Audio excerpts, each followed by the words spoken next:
This July, Family Fest Barbados invites you to be part of something powerful. It is our month of activities in July 2026 under the theme, The Purpose of Family. Across 4 dynamic weeks, we will focus on the heart of our nation, men, women, children, and the family.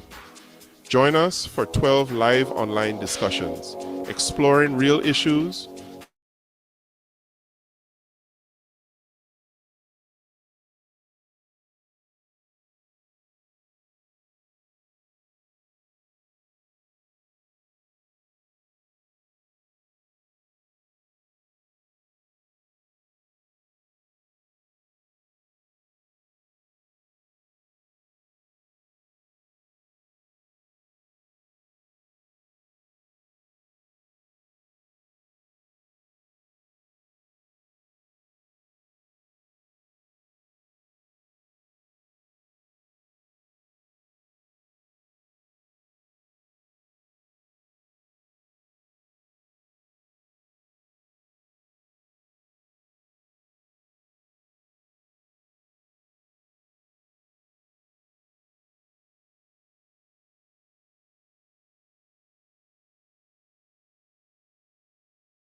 Hi, good evening.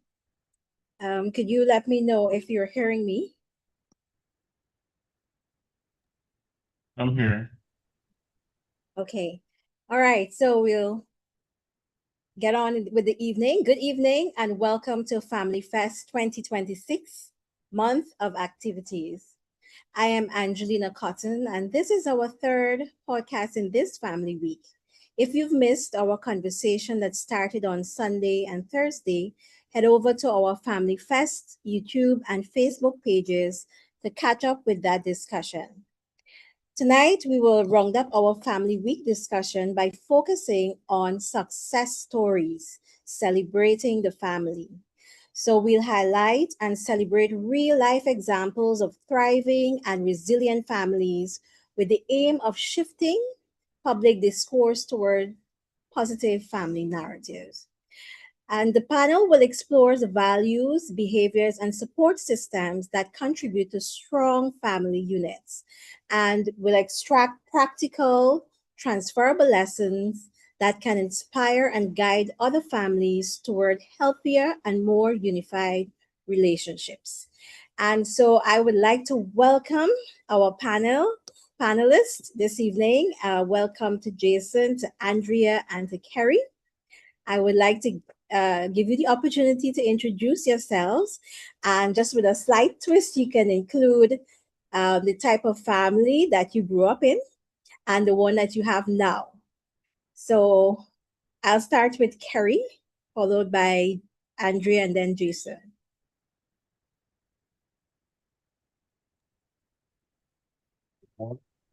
Um, my name is Kerry Jordan. I'm currently working in the field of social work.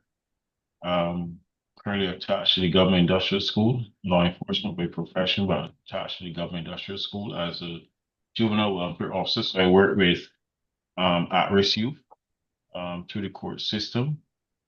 Um, the type of family I grew up in, interesting enough, I was awarded a state and then I was adopted into a family. Um, and that's basically it for me right now. So it's time for me to contribute a little bit more to the discussion. All right. Thank you. Andrea, you will need to unmute Andrea.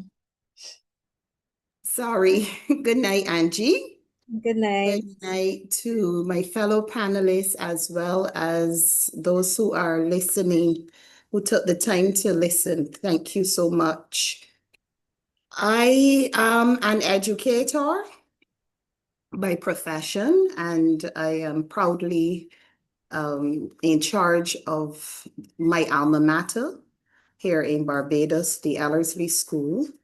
I grew up in I would say a single parent family with my mother at the helm of the family. And now I have a nuclear family with three children, I would have to say, three adults. Yes, thank you. All right. Lovely. And Jason.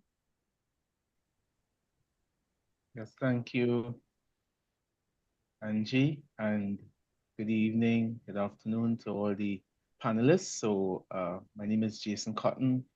I'm an economist by profession. I like playing football as well.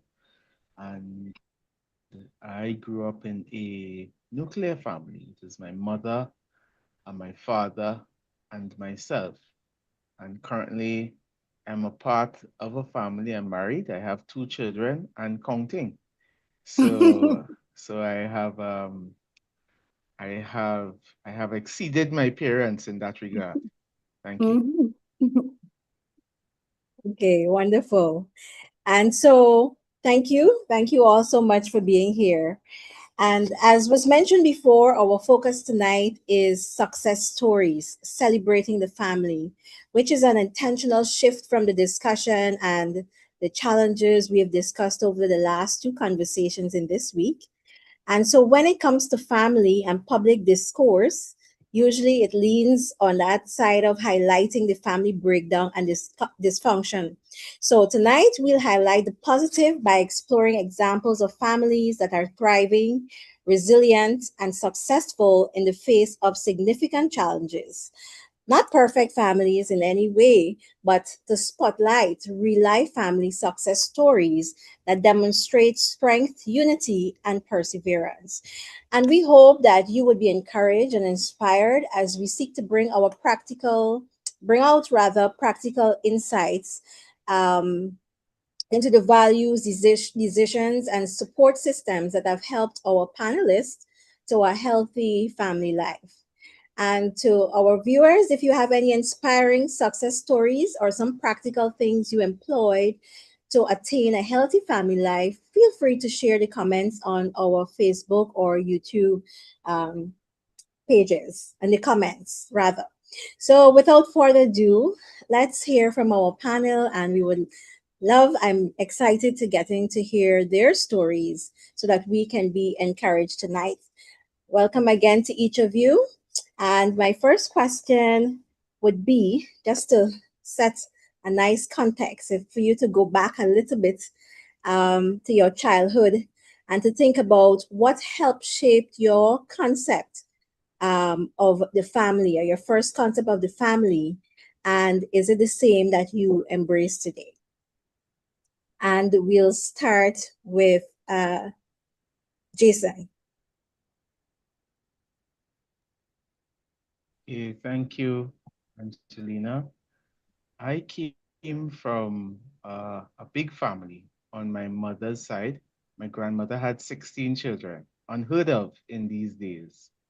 Hmm. And I remember our family was so big at the time that if we had family get-togethers in the street, it looked as if there was a party in the street. I mean, um, and I remember that, you know, we would have a lot of family get-togethers. We'd have a lot of food, a lot of, conversation, a lot of memories. And I remember that those times that we'd have those family get-togethers really shaped my, I will say, commitment and understanding of the importance of family and family coming together. So I would say those early childhood experiences, um, we used to, uh, and ice cream in that point in time, some people on the call may know it was in a big pail bucket and it had big, children had that responsibility.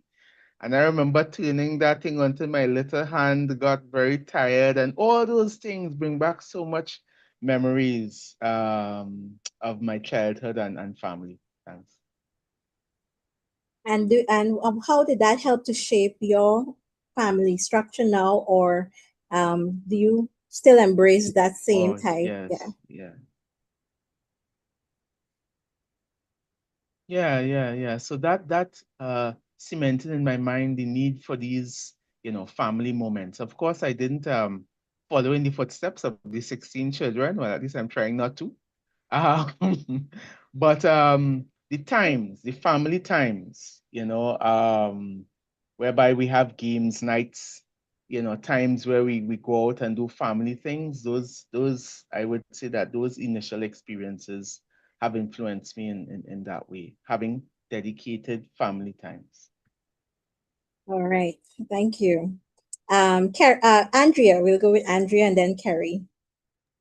Okay, coming from a single family, Angie, where I said earlier that my mother was the leader, she was at the helm of our family. I had some very positive days with my mom because when I remember her, I coming up, there were just three of us, my sister and I, and along with my mom. And I always remembered that my mother said, you know, if she had to have had two children and there was one egg, she would make sure that, each of us, we had the equal, side of the egg. In other words, she would cut it in half and I would get one side and my sister would get the other. So I saw a very fair woman. I cannot even think of my mother preferring my sister over me, or, I assume that my sister also felt the same way because I've never heard her speak, about any unfairness when it came to the love that was displayed by my mother. And single parents, I think they have the challenge of having to be very fiscally, sensible, wise with the dollar and such like. So that was something that I saw with my mother. I saw my mother not just struggling, but I saw her making it. Actually, at one point in time, I thought we were rich, but we weren't. We were not. And my mother would speak of that up to this day. I would feel that way because um, she made sure that we had. So just yesterday, I was in a meeting with some educators, actually some fellow alumni members, and we were talking about our canteen. And I said to them, I can't remember the canteen because I didn't have money to go to the canteen. But what I can tell you is that I had lunch. I had lunch. I had good lunch. So my memories of my mother taking charge of the home with these two girls alone really center around a very strong woman who tried as much as possible to thrive.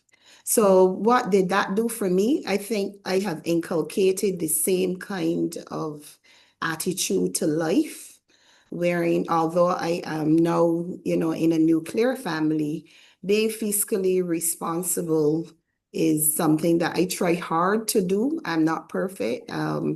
But and also making sure too that I am fair with the 3 children now that I have. Yes, those are very important values. Yes. Over to you, Carrie.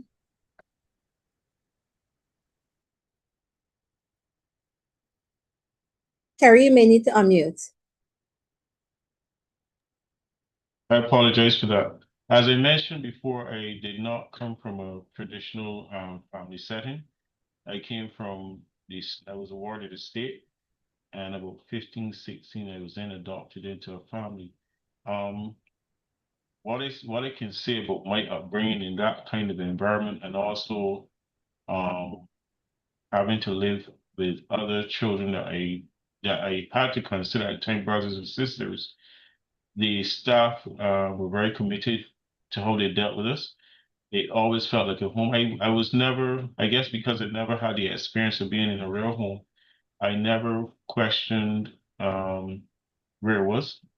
I was comfortable because that was my norm. Um, However, when I went into the adoption type situation, it was a little struggle at first, not with me giving trouble or anything, but there was a struggle in understanding a family unit because I've never been really in one. However, moving on from that, I up to this day, my 2 boys know their grandmothers say always mention this thing, but she has a community, meaning they're a group of persons that would assist her when it comes to dealing with boys, when it comes to the teachers at the school, whether it's the music teacher. She considers everybody a community. And I could, when I look back on my life now, I can easily say that as a child growing up in as a ward state, um, it was always a community, and that's why to this day, with all my accomplishments, a lot of people don't know them because I don't speak of them. I didn't earn them on my own, so I don't brag about them. I don't expose them unless it's absolutely necessary, which is job interview or having to speak to qualifications to earn something to advance myself. I don't speak on them because a community created that environment for me, and I can't brag for what I didn't do on my own.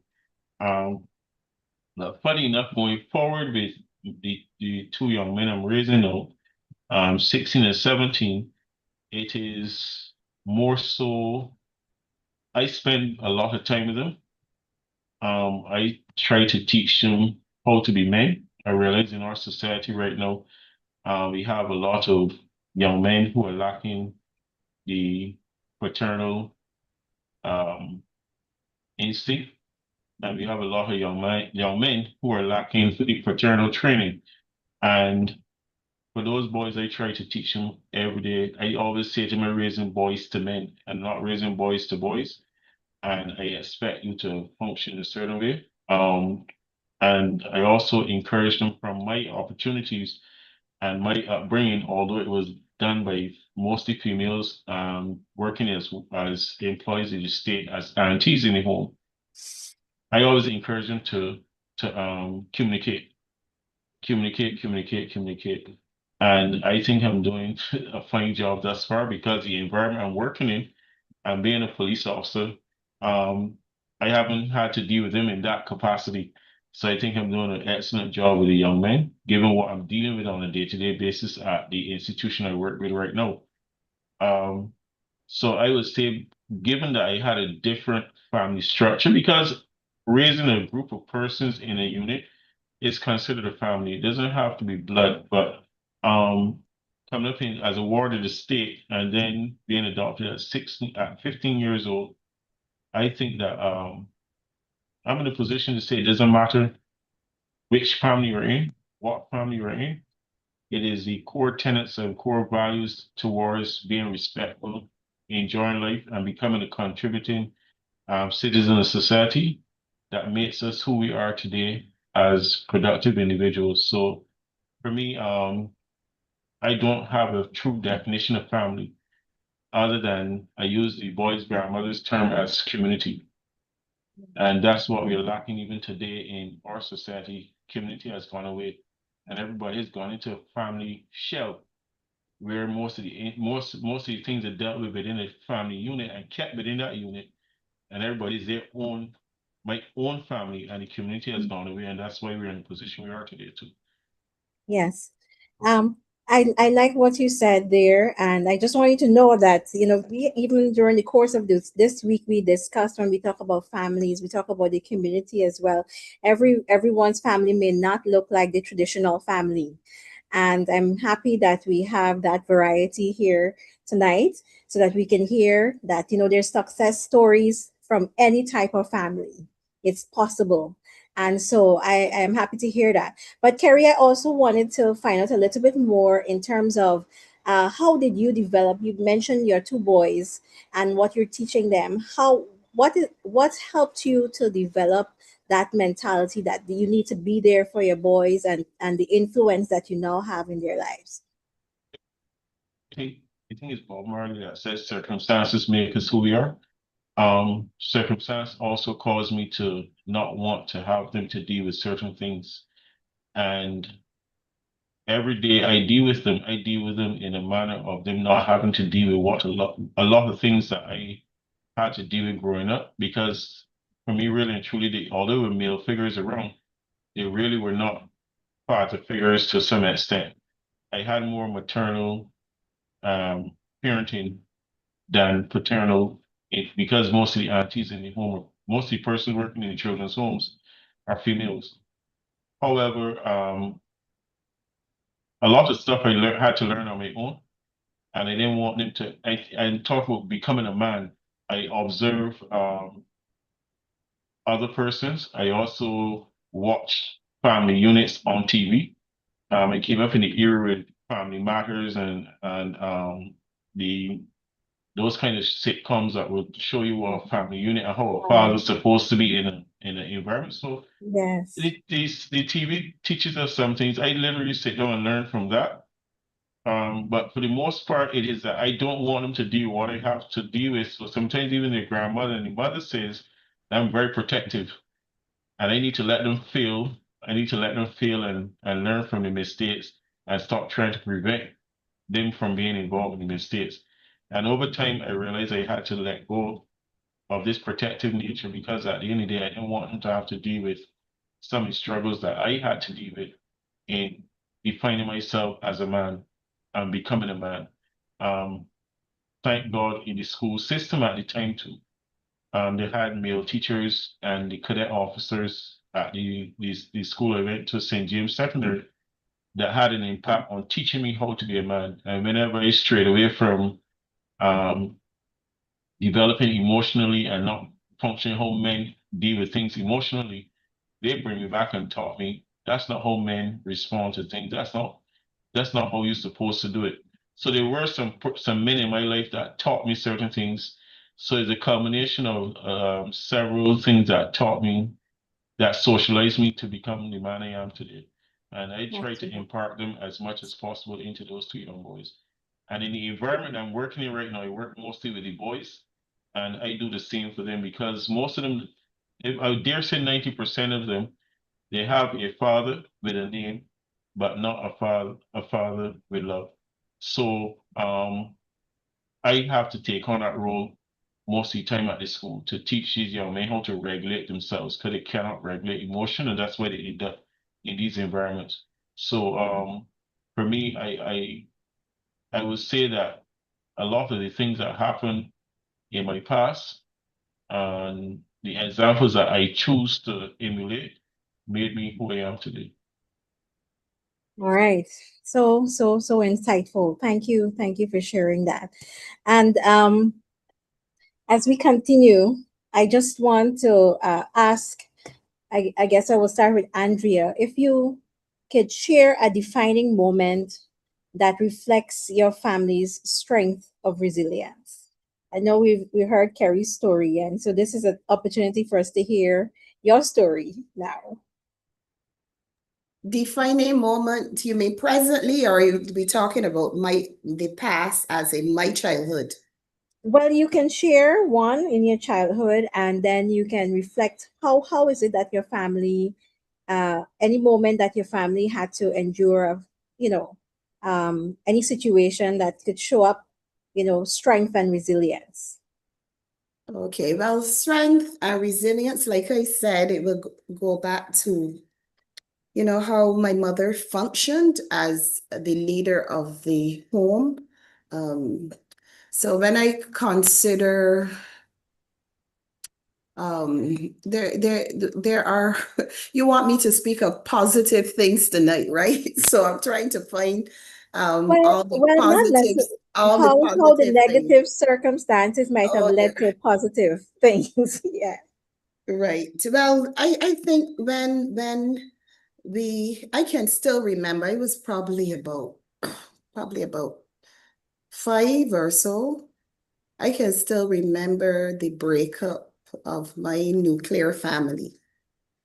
And that to me was quite traumatic how um, that occurred. So as a child, seeing, I loved my father. I looked like my father, and I really loved him. And when our our nice nuclear family broke up there in Black Rock, that's where we resided. I can remember it. I can remember the evening. I can remember how painful it was for me. Um, that, along with living quite a few decades after without having a father in the home, really made me say, I don't want this for my family. If I get children, this is not what I would like. I really asked God, that I would have a nuclear family. I would have a family where my children will have a father in the home and in the home forever. That is what I prayed for, Angie. And so far, so good. I give God thanks for that. So that traumatic experience back then was yes, a defining moment that helped to resonate, within me. That desire to definitely have a nuclear family one day, and one that would be sustainable, one that would stay around, and stand the test of time.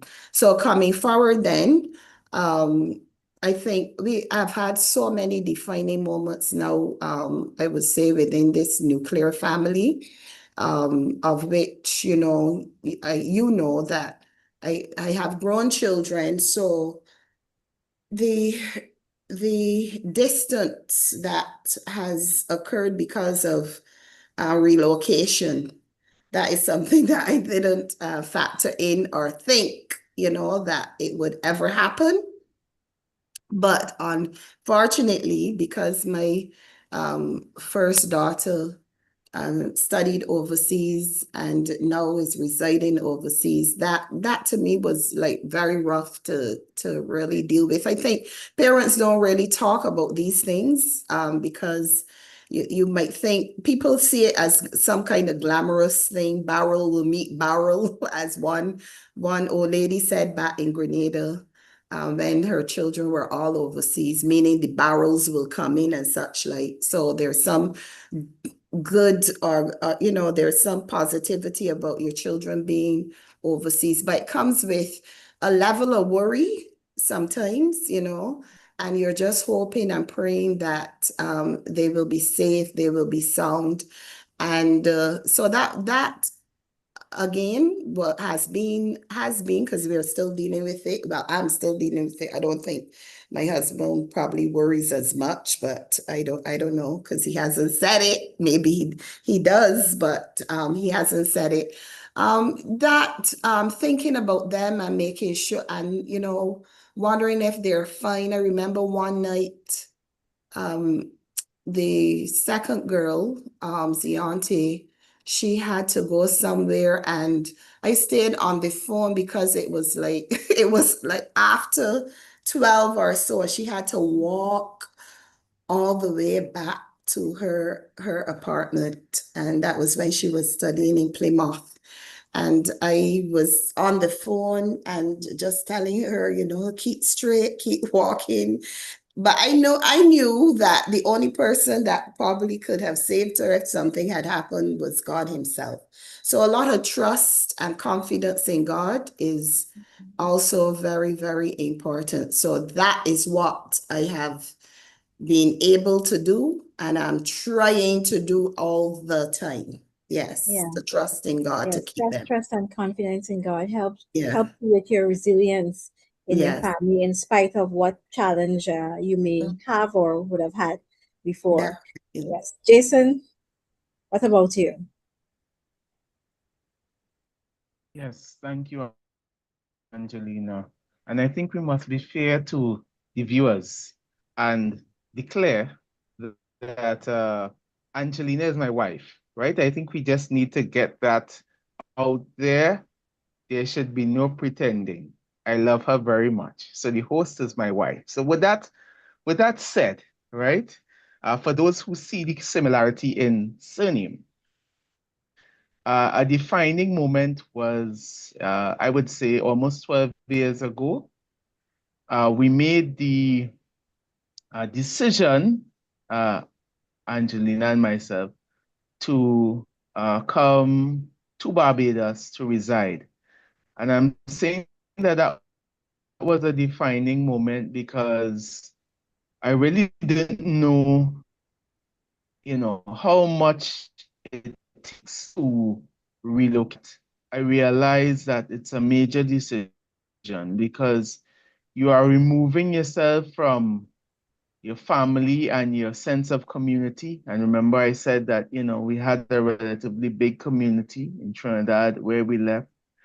So we came to this new country and, you don't have that community. And that was one challenge. And then our first child, we had one at the time, he began to experience some challenges. And, we had to navigate ourselves emotionally around those challenges and see how we could support him.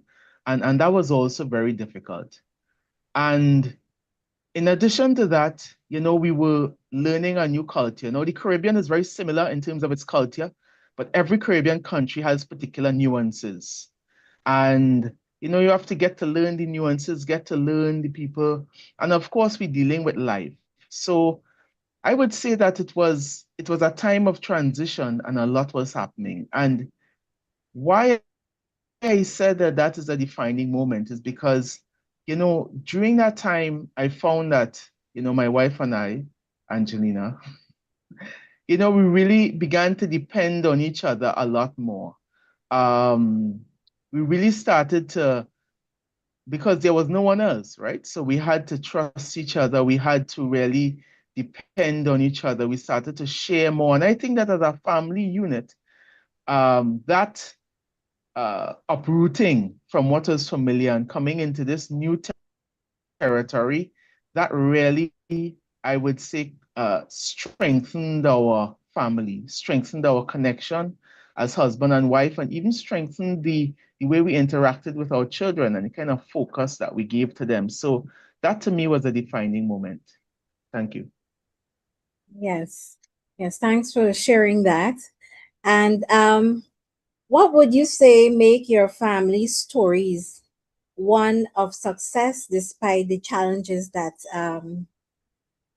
all of you expressed just now? And as we said before, family is not necessarily traditional because we have Kerry who did not come in a traditional family, but he's seeking to carry on values and so forth. So, yeah, so I'll start with Kerry again. Do you like me to repeat the question? What would you say makes your story now one of success despite challenges?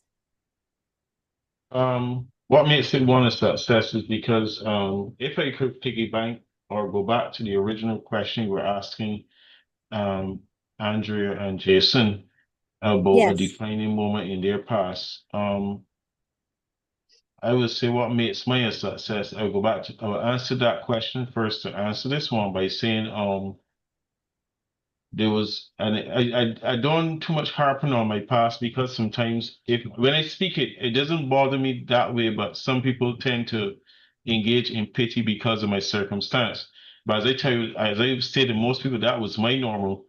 But my defining moment back then would have been when I was in primary school.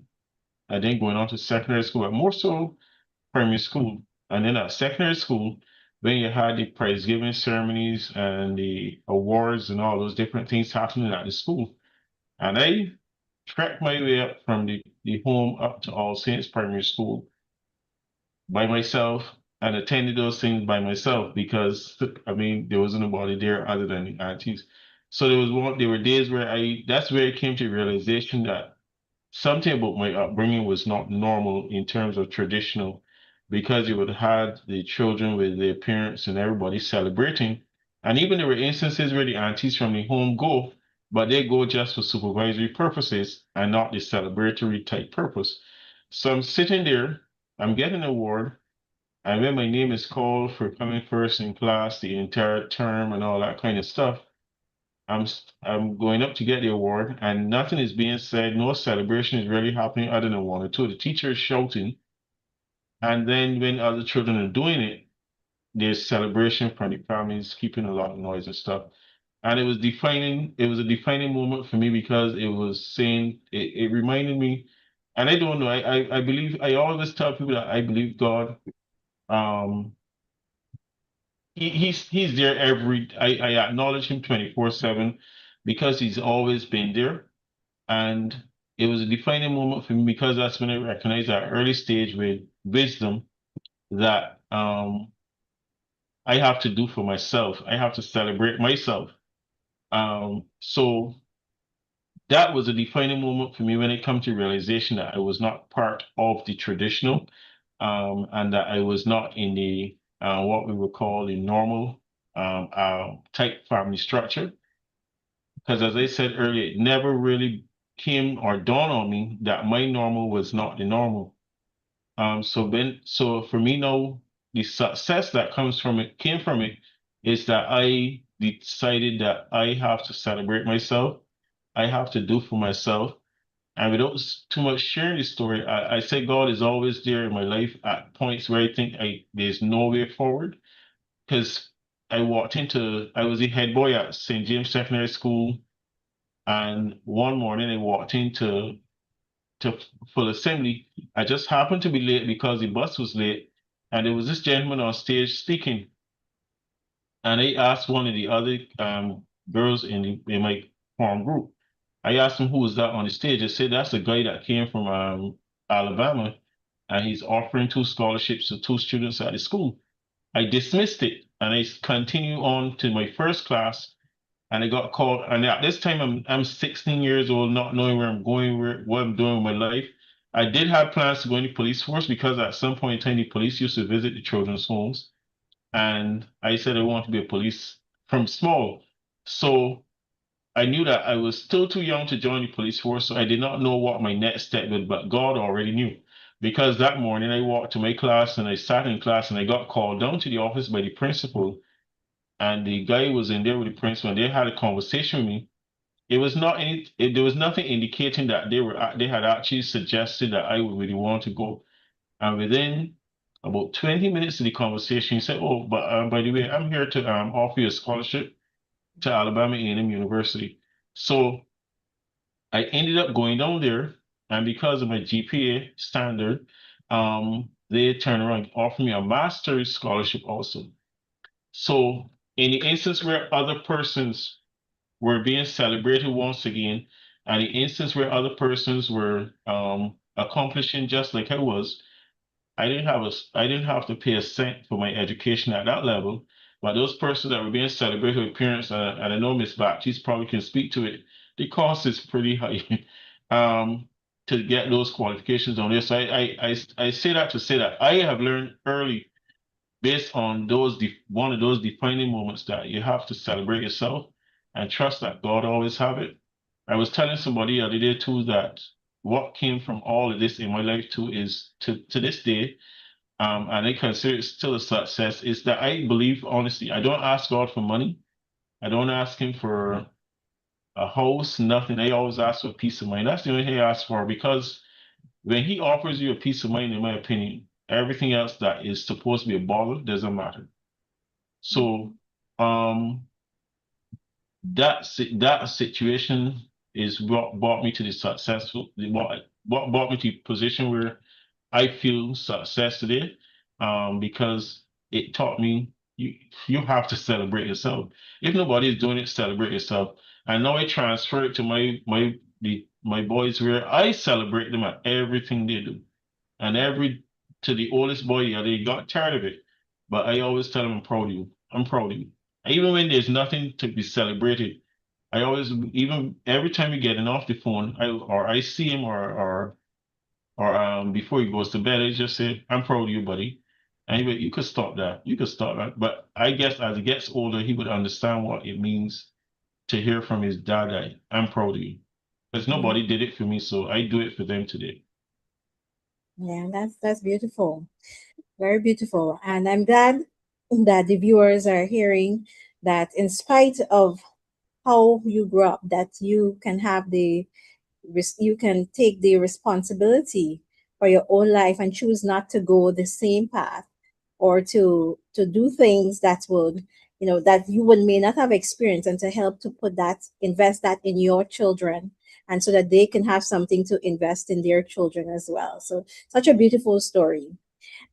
Jason, can you go ahead with that question that Yeah, says, what would make your family story one of success despite challenges? yeah. It is a peculiar question. And let me tell you why I'm saying that. Because, when we think of success, most people, the family is not the first thing that comes to mind, right? People think about success in terms of their career, and you think about success in terms of many areas, but people don't think of success really in terms of family. So for me, I think success in terms of family is two things. One is progress. There must be growth. So, from time to time, I would try to test the temperature of the family, check in to ask ourselves, how are we doing? Are we making the same, do we have the same challenges? Have we grown closer together? And once we're moving in a positive direction, once we are, growing closer together as a unit, to me, that is one measure of success, growth. So has there been growth? To me, the other measure of success as well is, do we have a common destination? Because if we don't know where we're going, right, we're going to wander off. So the family must determine clearly as well, where do we want to go? What do we want to be as a family? What do we want to leave on this earth? And we need to be consistently moving towards that. Your So legacy, once yeah. you're growing, correct. So once you are growing and you've set a destination and you're headed towards that destination, I'm not speaking about the pace. There are going to be challenges. They're going to fall. They're going to stumble. There may be setbacks, but you're persistently going towards a destination, a goal as a family. To me, that is success. Mhm. Okay, so you're saying your progress and the type of legacy you're leaving as a family, where you're going. Yes. Over to you, And Andrea. setting a destination Setting a that you destination. want to go. Okay. I don't want to repeat what Jason said, but it is so true. The destination. I think about the destination a lot. Think about where you where you want your final resting place, your joyful place to be. And I've always said, I mean, even as a teenager, I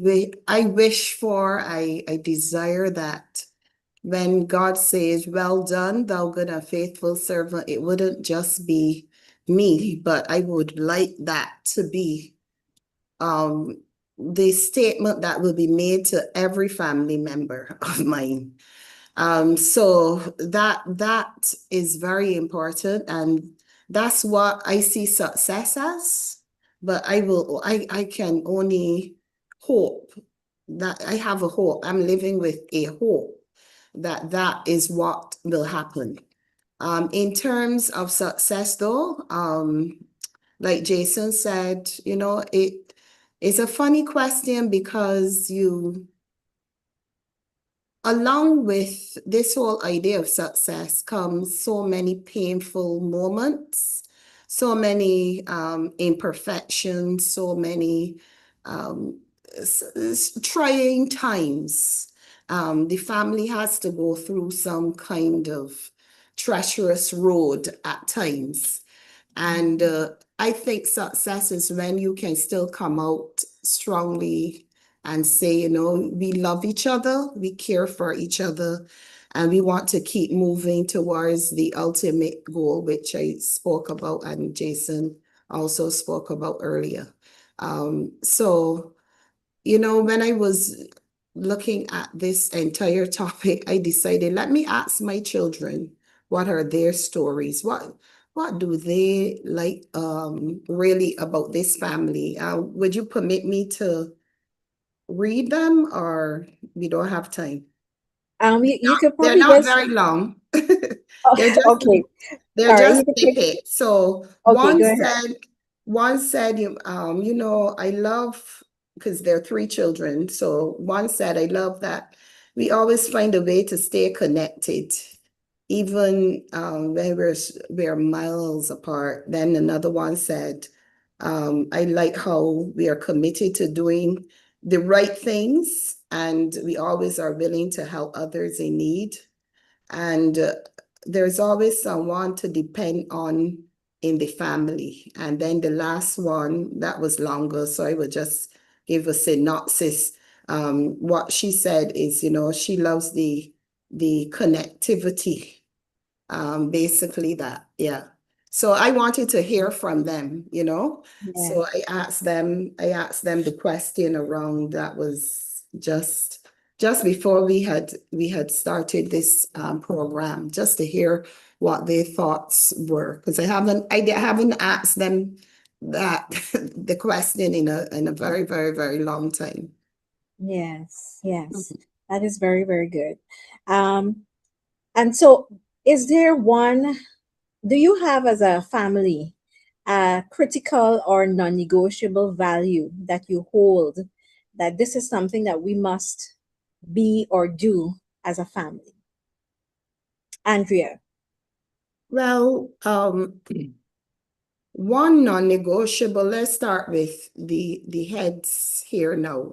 My husband as the head, and co-head with him.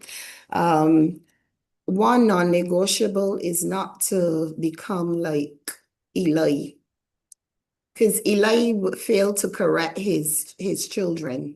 The Bible speaks about him being very docile in his approach to correction.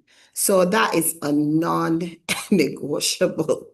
The children can say that we will say when you are wrong. They're now older children, and that is something, adult children, they're adult children. So they will make decisions on their own, obviously.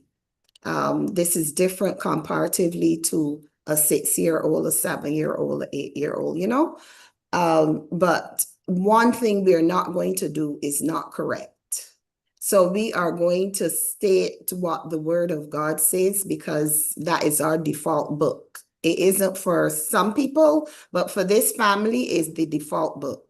So we will state, what we believe, the book, which is the good book, the Bible, God's Word, what the Word of God states, and we will share our opinions as well.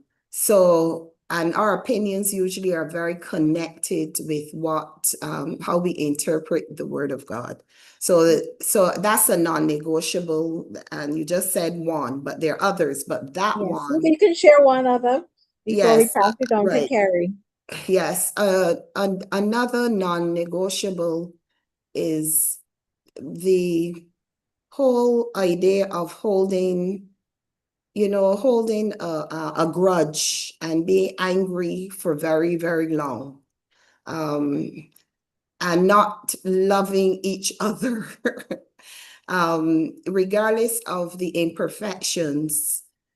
One thing, the one desirous goal is to make sure that we still love each other, even though we may not agree. And now, and I speak now in the domain as as a parent of adult children. Even though we may not agree, we will love each other. So that is definitely a non-negotiable. Don't hold grudges and hold on, and you are not calling and you are blocking. I heard these are stories that I hear, of parents being blocked by children because you said something. By block, I mean on social media, such like, and not making the connectivity. Yeah. Mhm. Thank you. Thank you for You're that. welcome. Carrie?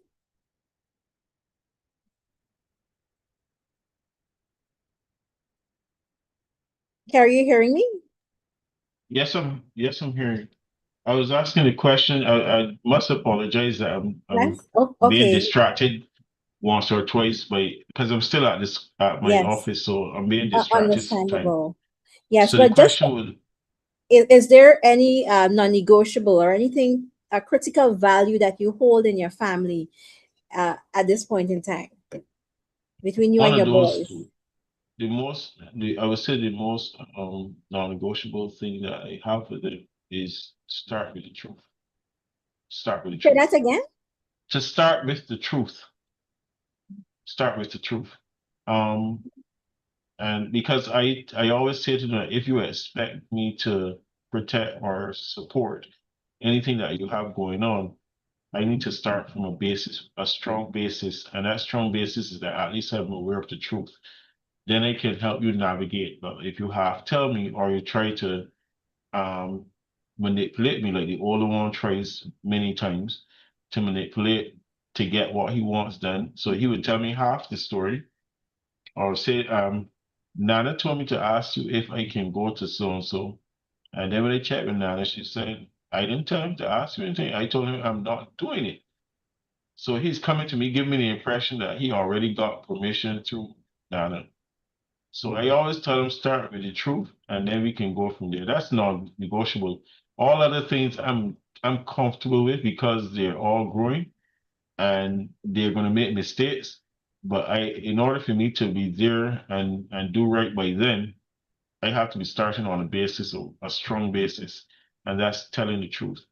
Um, Mm. even if you navigate around other people by not being all the way honest with them, I get very, very annoyed at half truths. And when I find out the truth, or in their cases, I already know the truth, and you come and you bring something to me. I don't think I think it more so came from a law enforcement um background that caused me to want to know the truth. Outside of that, I just allow them to live life as their best as they can, and then assist them in navigating it. But my non-negotiable thing in the family is don't bring your light to me. Yeah. To expecting me to start there, I can't get it done. Mm-hmm. As I was saying, I grew up hearing that honesty is the best policy. That is something we Yes. used to recite at school as well.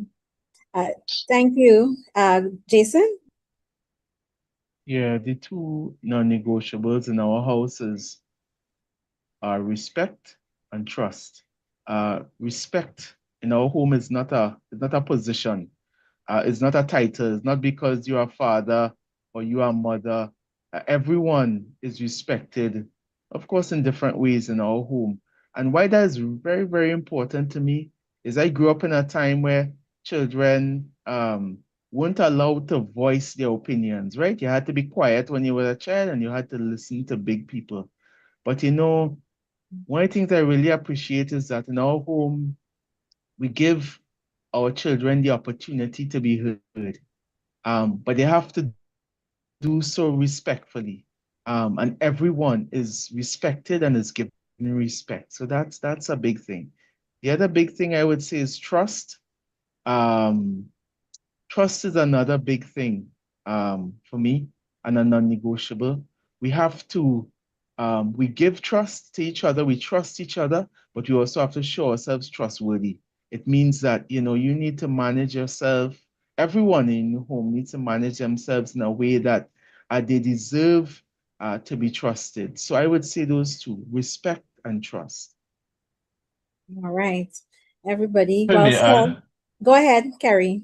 if I may add, along with Jason, I do have the same mindset when it comes to children in the home. You know, as he said, that one time child's place was just to sit there and not be involved in adult conversations and stuff. I am one that allow in this, even in at work too, I allow children to express. I believe they have the right to express, but respectfully so. Because we got to teach them from young to be able to defend themselves against false accusations, against being misunderstood, um, and making them giving them some level of independence and allowing them to feel part of. And it's not that they're being rude and talking in adults' conversation or anything like that, but at the same time, allow them to have the right to speak. They have feelings, and they have as they grow, they have something to express. My thing is when I allow it, but you have to do it respectfully. So it can involve shouting, it can involve a push for argument. State your position. That does not mean that I have to agree with it, but at least I'm starting from a position where I know how you feel about what's happening. So I do agree with Jason where children should have the opportunity to participate in their decisions about themselves to a certain extent. So that's why I have my boys speak when there's something come up. They have the right to respond. Just do it respectfully. If you're not going to do it respectfully, and don't bring it. And that's where I am with them. So I Yeah. agree with Jason wholeheartedly on that. Yes, yes. And if I would like to add for my family as well, I think it's also important that even as we try to teach them so many different values, that to also value God, value going to church. You know, that's a non-negotiable in our family. Nobody could decide that they're going to stay home. Once we go into church, we're going to church online or in person, everybody's going. And so I think that is important until, you know, they can make a decision. And I'm hoping that they will continue to make that decision even as adults. And so we're going to be winding down, and I'm giving you an opportunity just to define your family success in one sentence, just one sentence, and then we'll have our wrap up question. Since we're talking about success, your family success in any one sentence, Andrea. Okay. Success in the Batiste family is understanding that no one is perfect, but he is perfect. Yeah. All right. Beautiful. And he you're referring to is God. God is. And not So your we have to husband. look up to him. Not my husband, definitely not. All right. Jason? Yeah, success in our home is, you know, keeping Christ as the foundation. You know, there's a verse that says, unless the Lord builds the house, those who build labor in vain. Unless the Lord watches over the city, the watchmen watch in vain. So success for us is foundation in Christ. All right. Foundation in Christ. Carrie. I would say success in my family unit is the appreciation for the right to express amongst each other so that we know where each other is at. at any given time with what's happening in the family. So the right to, the opportunity to express how we feel freely, Mhm. respectfully. I consider that a success because everybody will Success. be on the same keel of how we feel and how we should go forward with each other. All right. Yes. So, and our next question, which will be our last wrapping up question, think about, is there an additional piece of encouragement that you would like to leave with our viewers as it relates to family? Something that you've been burning to say to encourage our audience this evening. And I'll start with Jason.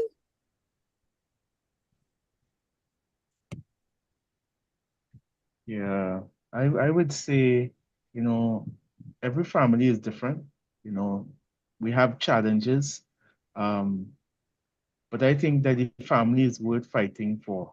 You know, we need to continue to fight for it because it's challenging, but it is worth fighting for. So let's keep trying to build strong families. Thanks. Mhm. All right. Kerry? I would say the trust God and let's try our best to involve community.